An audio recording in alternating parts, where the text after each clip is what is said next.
क्या आपने कभी सोचा है कि एक साधारण सा थर्मामीटर जिसकी कीमत कुछ हजार रुपये होती है वो अचानक करोड़ों का कैसे हो सकता है। दरअसल बिहार से आई खबर ने सिर्फ लोगों को हैरान नहीं किया है बल्कि पूरे सिस्टम की पारदर्शिता पर बड़ा सवाल खड़ा कर दिया है, क्योंकि यहाँ बात सिर्फ एक खरीद की नहीं है बल्कि उस व्यवस्था की है जिस पर जनता भरोसा करती है।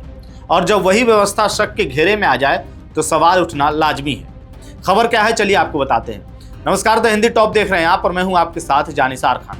दरअसल बिहार के स्वास्थ्य विभाग का एक ऐसा मामला सामने आया है जिसे जानकर कोई भी हैरान रह जाएगा। आपको बता दें कि एक थर्मामीटर खरीदने के लिए विभाग ने 1,33,78,461 रुपए का टेंडर निकाल दिया। जी हाँ, एक थर्मामीटर और कीमत करोड़ों में।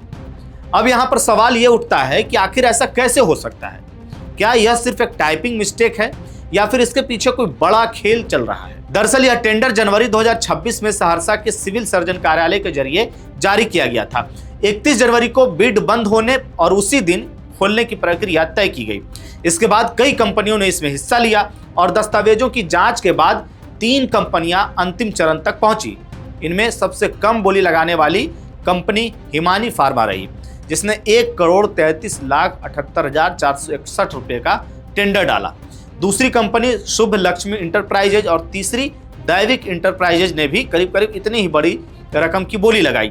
और आखिर में सबसे कम बोली के आधार पर हिमानी फार्मा को वर्क ऑर्डर भी दे दिया गया।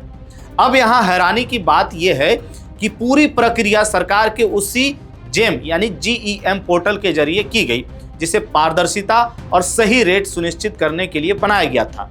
लेकिन इस मामले में वही सिस्टम सवालों के घेरे में आ गया, क्योंकि अगर बात करें हम बाजार की कीमत की तो एक अच्छा थर्मामीटर अधिकतम मतलब ज़्यादा से ज़्यादा 3 से 4 हजार रुपये में आसानी से मिल जाता है।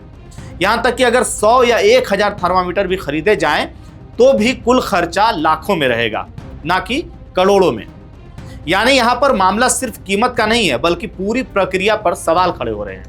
और यही वजह है कि अब यह चर्चा तेज हो गई है कि क्या यह टेंडर सिर्फ पैसे के बंदर बांट के लिए निकाला गया था। बताया जा रहा है कि यह मामला प्रमंडलीय आयुक्त तक भी पहुंचा और जब उन्होंने इस पूरे टेंडर को देखा तो वे भी हैरान रह गए कि आखिर एक थर्मामीटर के लिए इतनी बड़ी रकम कैसे तय की गई। इसके बाद जांच के निर्देश दिए गए हैं। वहीं अब इस मामले पर अधिकारियों के बयान भी सामने आए हैं। सिविल सर्जन डॉक्टर राजनारायण प्रसाद का कहना है कि टेंडर तो निकाला गया था लेकिन अब उसे रद्द कर दिया गया है और इस पूरे मामले की ज्यादा जानकारी स्टोर इंचार्ज दे सकते हैं। उन्होंने अपना पल्ला झाड़ लिया। वहीं DPM विनय रंजन ने साफ कहा कि यह पूरी प्रक्रिया सिविल सर्जन कार्यालय से की गई और जिला स्वास्थ्य समिति की इसमें कोई भूमिका नहीं है। वाह, मतलब मामला एक दूसरे पर डाला जा रहा है, अपने से पल्ला झाड़ा जा रहा है। इस पूरे मामले में सबसे बड़ा आरोप यही सामने आ रहा है कि यह टेंडर जानबूझकर निकाला गया ताकि विभाग का बजट वापस ना जाए और अधिकारियों व एजेंसियों के बीच मिलकर के उस पैसे का बंटवारा किया जा सके। यानी एक थर्मामीटर जो आम आदमी के लिए एक साधारण मेडिकल उपकरण है, वह यहाँ करोड़ों के खेल का जरिया बन गया। ऐसे में यहाँ पर सवाल यही है कि क्या इस मामले में सिर्फ टेंडर रद्द करके बात खत्म कर दी जाएगी या फिर जिम्मेदार लोगों पर सख्त कार्रवाई भी होगी। क्योंकि अगर ऐसे ही मामलों को नजरअंदाज किया गया तो सरकारी सिस्टम में पारदर्शिता सिर्फ कागजों तक ही सीमित रह जाएगी और जनता का भरोसा लगातार टूटता रहेगा। इस खबर को लेकर के आपकी क्या राय है, आप क्या सोचते हैं? अपनी राय हमें कमेंट बॉक्स में जरूर बताइएगा। मेरा नाम है जानिसार खान, आप देख रहे हैं द हिंदी टॉप। वीडियो अच्छी लगे तो चैनल को सब्सक्राइब कीजिएगा और हमें इंस्टा, फेसबुक और एक्स पर भी फॉलो कीजिएगा।